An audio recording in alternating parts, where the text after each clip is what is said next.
Hello बच्चों, online classes में आपका स्वागत है। पिछले वीडियो में हमने उत्तल दर्पण के लिए दर्पण सूत्र का सत्यापन किया था और साथ ही आवर्धन क्षमता के बारे में पढ़ा था। उत्तल दर्पण के लिए आवर्धन क्षमता के बारे में पढ़ा था और उससे पिछले वीडियो में हमने अवतल दर्पण के लिए अवतल दर्पण के लिए दर्पण सूत्र का सत्यापन किया था और उसके लिए आवर्धन क्षमता के बारे में पढ़ा। ठीक है। और इन दोनों के अध्ययन के बाद में हमने ये प्राप्त किया, इन दोनों का अध्ययन करने के बाद में हमने ये प्राप्त किया कि वास्तव में जो ये दर्पण सूत्र है ये दोनों ही प्रकार के गोलीय दर्पणों के लिए समतुल्यतः मान्य होता है। दोनों ही प्रकार के गोलीय दर्पणों के लिए एक समान रूप से लागू होता है। और ऐसा ही आवर्धन क्षमता के लिए था कि ये जो आवर्धन क्षमता है ये दोनों ही प्रकार के गोलीय दर्पणों के लिए एक समान रूप से लागू होती है। अब आगे देखते हैं। देखिए, आपने जो प्रतिबिंब जो व्यंजक प्राप्त किया था आवर्धन क्षमता के लिए वो ये था। आवर्धन क्षमता के लिए हमने व्यंजक प्राप्त किया था, m बराबर हमने प्राप्त किया था h डैश अपॉन h या फिर माइनस का v अपॉन u। अगर आप इसको और ज्यादा और परिवर्तित करना चाहो, अगर मान लीजिए आप m का मान ज्ञात करना चाहिए u और f के पदों में या फिर v और f के पदों में, तो उस स्थिति में देखिए दर्पण सूत्र से आप देखिए 1/f बराबर होता है 1/v प्लस 1/u। तो यहाँ से 1 अब यहाँ पे देखो आप v से गुणा कर दीजिए इसको, तो हमारे पास में जैसे हो गया ये v अपॉन f और बराबर आ जाएगा v अपॉन v यानी 1 प्लस v अपॉन u। अब यहाँ से v अपॉन u का मान हमारे पास में आ जाएगा v अपॉन f माइनस 1। तो यहाँ से आ गया v माइनस एफ बट्टा एफ।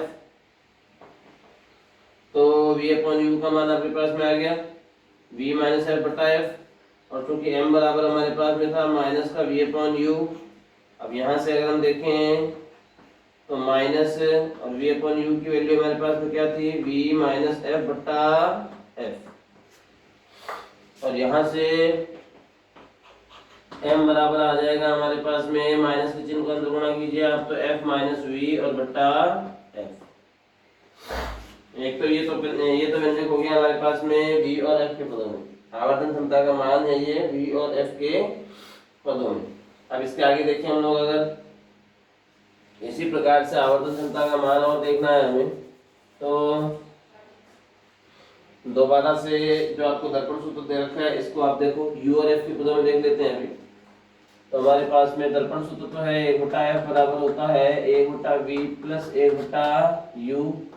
इसको आप u से गुणा कर दीजिए तो ये आ गया u/f बराबर है u/v प्लस 1। तो यहाँ से u/v का मान हमारे पास में आ जाएगा u/f माइनस 1।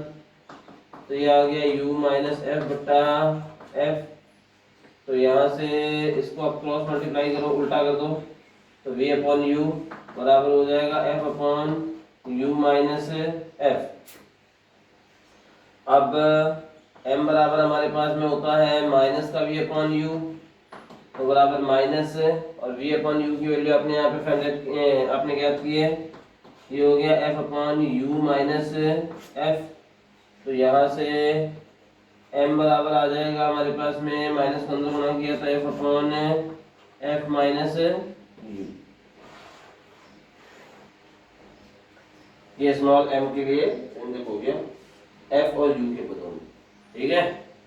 हालांकि इसके बारे में हमने पिछले वीडियो में अध्ययन किया था, लेकिन अब हम देखते हैं आगे। देखिए,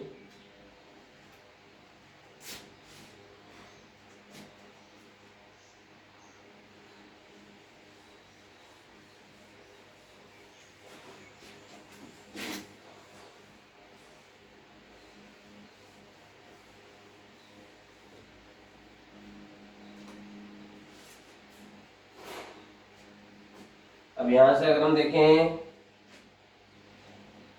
आगे, तो देखिए हमने दर्पण सूत्र के बारे में अध्ययन कर लिया और आवर्धन क्षमता के बारे में अध्ययन कर लिया, और ये हमने दोनों ही प्रकार के गोलीय दर्पणों के लिए सत्यापित किए हैं। इनका अध्ययन हमने दोनों ही प्रकार के गोलीय दर्पणों के लिए किया है, उत्तल दर्पण के लिए भी और अवतल दर्पण के लिए भी। यहाँ आपको ये ध्यान रखना है कि आपकी किताब में दिया गया जो प्रतिरूप है आपको केवल उसी दर्पण के लिए इसको हल करना होगा। ठीक है। आपको केवल उसी दर्पण के लिए इसको हल करना है जो आपकी किताब में दे रखा है। आपकी किताब में ये केवल और केवल अवतल दर्पण के लिए दिया गया है, तो पेपर में अवतल दर्पण से ही करना है आपको ये। अब देखिए आगे कुछ बातें और देखनी है हमें, जैसे शॉर्ट ट्रिक्स, शॉर्ट फॉर्म अगर हम ध्यान रखें वे कब कौन सी चीज प्लस में होगी और कौन सी किस राशि का मान माइनस में होगा, किस दर्पण के लिए क्या प्लस में है क्या माइनस में है, इसके बारे में अगर हम अध्ययन करें तो देखिए जैसे पहली स्थिति देखना, हम लोग चिन्ह परिपाटी के बारे में देख रहे हैं कि कब कौन सी चीज जो है वो प्लस में होती है गोलीय दर्पणों के लिए। और ये जो चिन्ह परिपाटी है ये हम लोग सबसे पहले अवतल दर्पण के लिए देख रहे हैं।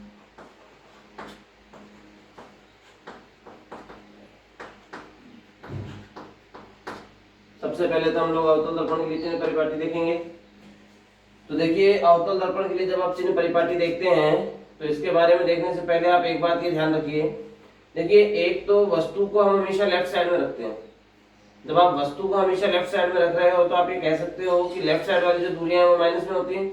अगर आप वस्तु को हमेशा लेफ्ट साइड में रखते हो तो जो वस्तु की दर्पण से दूरी है u वो हमेशा माइनस में होगी, नेगेटिव होगी।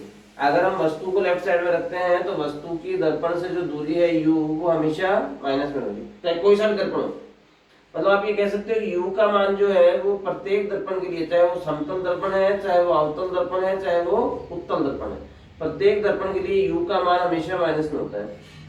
और जो वस्तु आप रखते हो उसको हमेशा सीधा रखते हो ऊपर की ओर, तो इसका मतलब वस्तु की जो ऊंचाई है h, बिंब की ऊंचाई है, वस्तु की ऊंचाई जो है h, वो हमेशा प्लस में आती है, चाहे कोई सा भी दर्पण।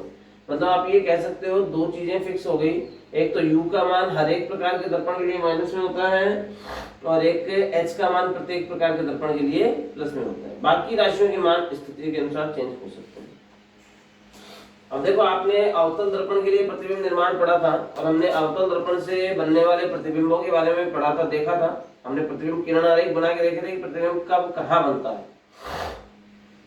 तो देखिए जब आपने प्रतिबिंब निर्माण के बारे में अध्ययन किया अवतल दर्पण के लिए तब आपने इतना जरूर बोला था, जब आपने प्रतिबिंब निर्माण के बारे में बोला तब आपने इतना जरूर बोला था कि अवतल दर्पण से प्रतिबिंब निर्माण की 6 स्थितियां होती हैं। अवतल दर्पण से प्रतिबिंब निर्माण की 6 स्थितियां होती हैं और ये जो 6 स्थितियां हैं जिनके बारे में आप बोल रहे थे, अवतल दर्पण से प्रतिबिंब निर्माण की 6 स्थितियां होती हैं। इनमें से 5 स्थितियों में जो प्रतिबिंब है, इनमें से 5 स्थितियों में जो प्रतिबिंब है वो उल्टा व वास्तविक बनता है और लेफ्ट साइड में बनता है, बाईं ओर बनता है, ठीक है, नीचे की ओर। मतलब आपने बोला कि आपने जब अवतल दर्पण से प्रतिबिंब निर्माण के बारे में पढ़ा था तब हमने चर्चा की थी कि अवतल दर्पण से 6 स्थितियों में प्रतिबिंब का निर्माण किया जा सकता है। इनमें से 5 स्थितियों में जो प्रतिबिंब है वो उल्टा व वास्तविक बनता है। हालांकि उल्टा और वास्तविक प्रतिबिंब वस्तु से छोटा भी हो सकता है, वस्तु के बराबर भी हो सकता है और वस्तु से बड़ा भी हो सकता है, लेकिन केवल एक ही स्थिति में वस्तु का सीधा और आभासी प्रतिबिंब बनता है जो कि वस्तु से बड़ा होता है। और ये प्रतिबिंब कब बनता है? जब वस्तु को F और P के बीच में हम रखते हैं, ठीक है। अब आगे देखें, अगर हम इसमें देखिए आपने ये बात बोली जैसे अवतल दर्पण है, अवतल दर्पण के लिए आपने देखा था कि फोकस, मुख्य फोकस जो है, फोकस दूरी जो है वो लेफ्ट साइड में होती है, मतलब इसका मान माइनस में होगा। अवतल दर्पण के लिए वक्रता त्रिज्या लेफ्ट साइड में होती है, मतलब इसका मान भी माइनस में होगा। अवतल दर्पण के लिए वस्तु का आप हमेशा माइनस में रख ही रहे हो तो इसका मान माइनस में होगा, लेफ्ट साइड में रख रहे हो तो। अवतल दर्पण के लिए 5 स्थितियों में प्रतिबिंब भी बाईं ओर बनता है, लेफ्ट साइड में बनता है, इसलिए प्रतिबिंब की जो दूरी है v वो भी हमेशा वो भी माइनस में आ जाएगी, ठीक है। और अवतल दर्पण में 5 स्थितियों में प्रतिबिंब उल्टा बनता है, नीचे की ओर प्रतिबिंब बन रहा है। अब ये उल्टा प्रतिबिंब है, नीचे की ओर है, तो इस प्रतिबिंब की जो ऊंचाई होगी h डैश वो किस में आ जाएगी? माइनस में आ जाएगी। मतलब एक बात आप यहाँ पे बोल सकते हो कि अवतल दर्पण के लिए केवल एक ही चीज प्लस में होती है और वो है h। h का मान प्लस में होगा, बाकी हर मान माइनस में होगा। देखो अवतल दर्पण के लिए v का मान, नहीं u से शुरू करते हैं, u का मान माइनस में हो गया, v का मान भी माइनस में हो गया, f का मान भी माइनस में है, r का मान भी माइनस में है, h का मान प्लस में है लेकिन h डैश का मान माइनस में है, उल्टा प्रतिबिंब बन रहा है, ठीक है। और उल्टा प्रतिबिंब अगर बनता है, नीचे की ओर जो प्रतिबिंब बनता है उल्टा, उसके लिए आवर्धनता m का मान माइनस में होता है, तो ये हो गया माइनस में, ठीक है। अब आगे देखें अगर हम इसमें, लेकिन इसमें अपवाद भी होता है। एक स्थिति में जो प्रतिबिंब है वो सीधा बन जाएगा और सीधे प्रतिबिंब के लिए एच डैश का मान प्लस में हो जाएगा उस एक स्थिति में। और वो सीधा और आभासी प्रतिबिंब कब बनता है, जब वस्तु होती है एफ और पी के बीच में। अगर आपने वस्तु को एफ और पी के बीच में रख दिया, जैसे मान लीजिए ये हमारे पास में हो गया एफ और ये हो गया हमारे पास में पी। एफ और पी के बीच की दूरी होगी फोकस दूरी एफ, इनके बीच में आपने वस्तु को रख दिया तो वस्तु की दर्पण से जो दूरी हो गई वो है u। तो यहाँ से आप बोल सकते हो कि u का मान f से कम है, उस स्थिति की गणना आप कर रहे हो। तो यहाँ से अगर हम बोले कि यदि वस्तु f और p के बीच में है अर्थात u is less than f है, तो उस परिस्थिति में, इस परिस्थिति में यदि वस्तु u और f और p के बीच में होती है या u का मान f से कम होता है, तो इस परिस्थिति में जो प्रतिबिंब है वो दाईं ओर बनता है। और प्रतिबिंब दाईं ओर राइट साइड में बनेगा, मतलब प्रतिबिंब की जो दूरी है v तो किसमें आ जाएगी, प्लस में आ जाएगी। प्रतिबिंब सीधा बनेगा, सीधा प्रतिबिंब में मतलब h डैश का मान भी प्लस में आ गया, ठीक है। और आवर्धन क्षमता m का मान भी आ जाएगा प्लस में, ठीक है, ठीक है ना। मतलब अवतल दर्पण में अगर सामान्यतः अगर हम देखें तो h को छोड़ के बाकी सारे मान माइनस में होते हैं, लेकिन इसमें एक अपवाद है। यदि u का मान f से छोटा होता है तो उस परिस्थिति में v का मान प्लस में आएगा, h डैश का मान प्लस में आएगा और m का मान प्लस में आएगा। ये उत्तल दर्पण के, अवतल दर्पण के लिए आपने चिन्ह परिपाटी देखी। प्रश्नों में हम डायरेक्ट इन्हीं को ऐसे ही काम में ले लेंगे। अब आगे अगर हम देखें दूसरा, अब हम देख रहे हैं उत्तल दर्पण के लिए। उत्तल दर्पण के लिए चिन्ह परिपाटी का अगर हम अध्ययन करें तो देखिए, उत्तल दर्पण से आपने जब प्रतिबिंब का निर्माण किया था तो दो ही स्थितियों में प्रतिबिंब का निर्माण हुआ था और दोनों स्थितियों में जो प्रतिबिंब था वो सीधा बना था ऊपर की ओर, यानी प्रतिबिंब की ऊंचाई प्लस में आएगी। और उत्तल दर्पण के लिए फोकस बिंदु, फोकस जो है, फोकस दूरी f वो राइट साइड में थी, मतलब इसका मान प्लस में आएगा। और वक्रता त्रिज्या जो है कैपिटल R वो भी राइट साइड में थी, मतलब इसका मान भी प्लस में आएगा। इसके अलावा प्रतिबिंब राइट साइड में बनता है इसमें, तो जो प्रतिबिंब की दूरी है v उसका मान भी प्लस में आएगा। मतलब कुल मिला के कहा जा सकता है कि फोकस इस उत्तल दर्पण के लिए केवल u का मान छोड़ दो आप, u का मान तो हमेशा माइनस में होता ही है, तो उत्तल दर्पण के लिए केवल और केवल u का जो मान है वो ही माइनस में होगा, बाकी सारे प्लस में होंगे। उत्तल दर्पण के लिए केवल और केवल u का मान ही माइनस में होगा, बाकी सारे प्लस में होंगे। देखिए आगे, तो उत्तल दर्पण के लिए u का मान आ गया माइनस में, v का मान प्रत्येक बार प्लस में आएगा और f का मान होता है इसके लिए प्लस में, r का मान भी इसके लिए प्लस में होता है, h का मान भी इसके लिए प्लस में होता है और h डैश का मान भी इसके लिए प्लस में होता है। सीधा प्रतिबिंब बनेगा और सीधा प्रतिबिंब बनता है तो उसके लिए m का मान होता है प्लस में, ठीक है। ये हो गया हमारे पास में। अब दर्पणों के लिए आपने चिन्ह परिपाटी तो देख ली। अब अगर हम, आपको आवर्धन क्षमता यानी m का मान दिया गया है और उस m के मान के आधार पर अगर आपको दर्पण का पता लगाना हो या फिर प्रतिबिंब की प्रकृति का पता लगाना हो तो वो हम कैसे कर सकते हैं उसके बारे में और देखिए। यदि आपको m का मान दिया जाए, देखिए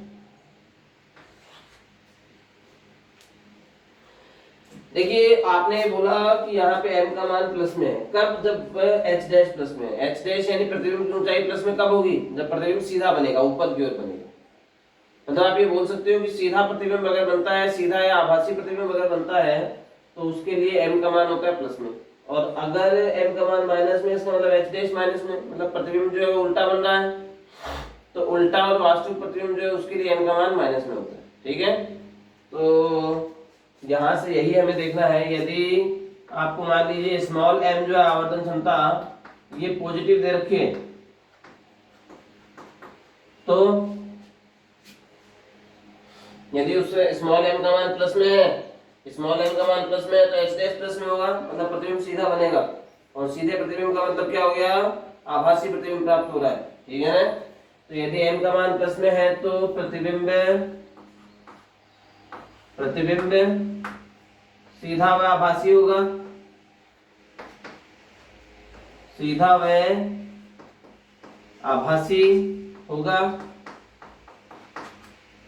और यदि m का मान आपने बोल दिया है कि माइनस में है, m बराबर नेगेटिव है, तो जो प्रतिबिंब है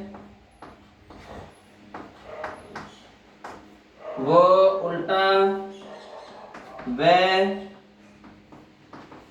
वास्तविक होगा।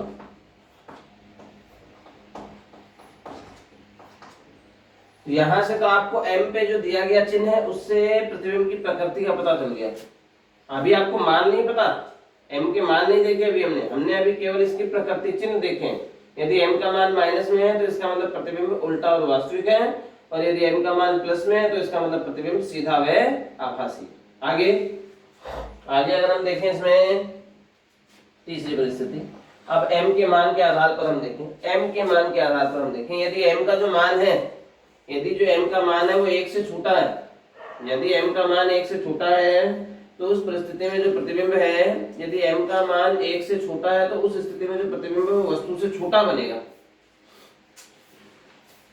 यदि m का जो मान है वो लेस देन 1 है तो उस परिस्थिति में प्रतिबिंब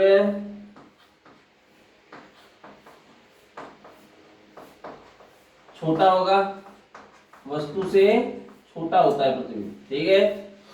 यदि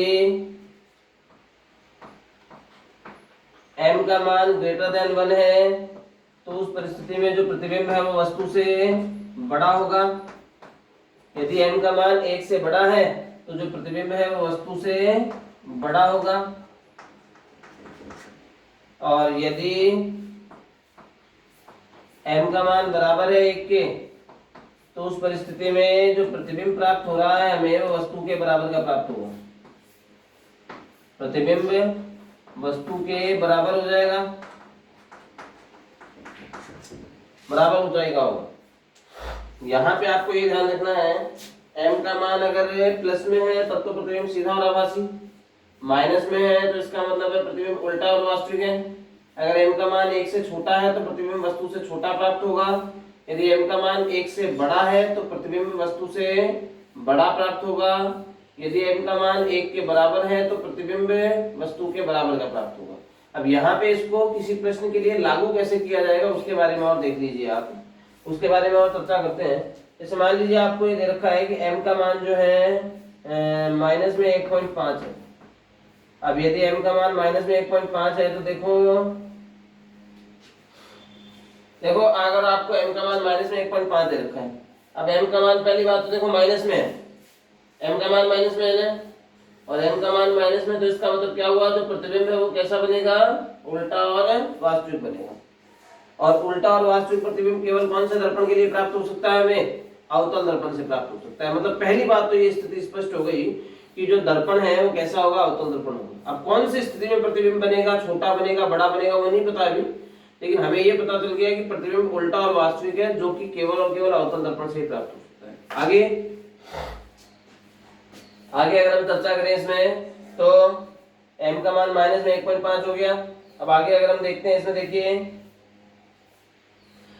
आपने माइनस का चिन्ह तो देख लिया, m का मान माइनस में, इसका मतलब प्रतिबिंब उल्टा और वास्तविक। अब देखो एक बात और देखना आप, m का मान माइनस में 1.5 है और माइनस का 1.5 जो 1 से छोटा होता है तो ये स्थिति लागू हो जाएगी।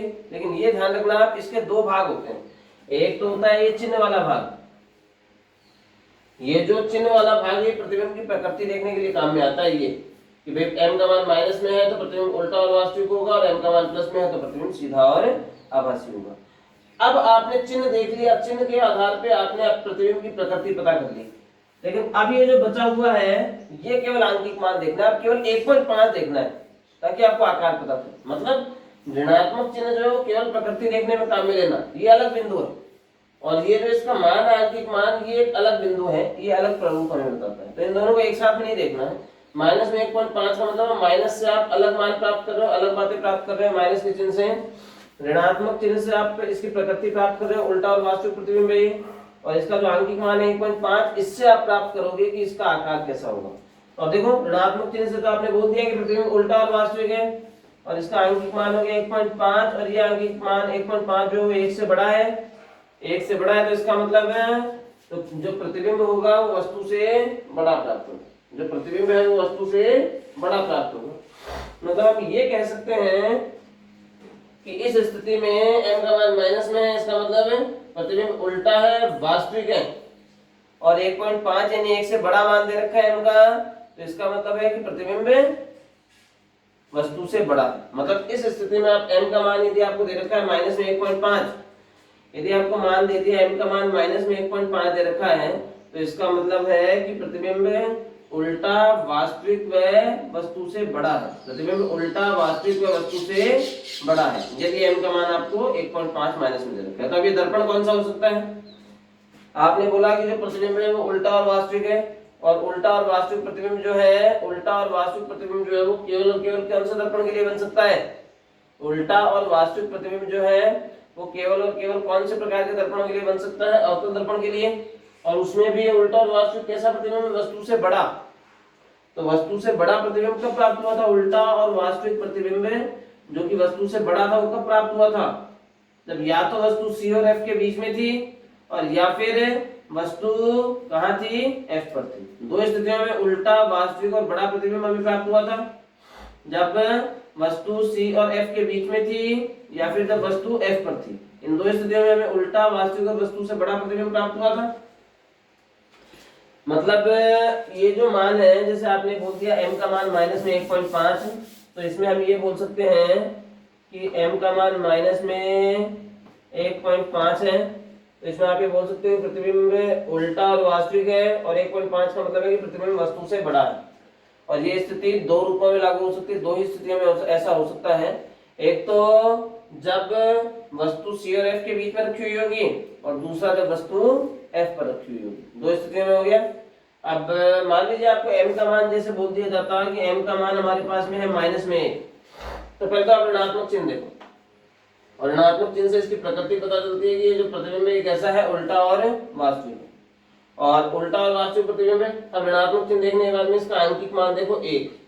अब केवल आंकिक मान देखना है आपको 1, और इसका जो आंकिक मान है वो 1 है।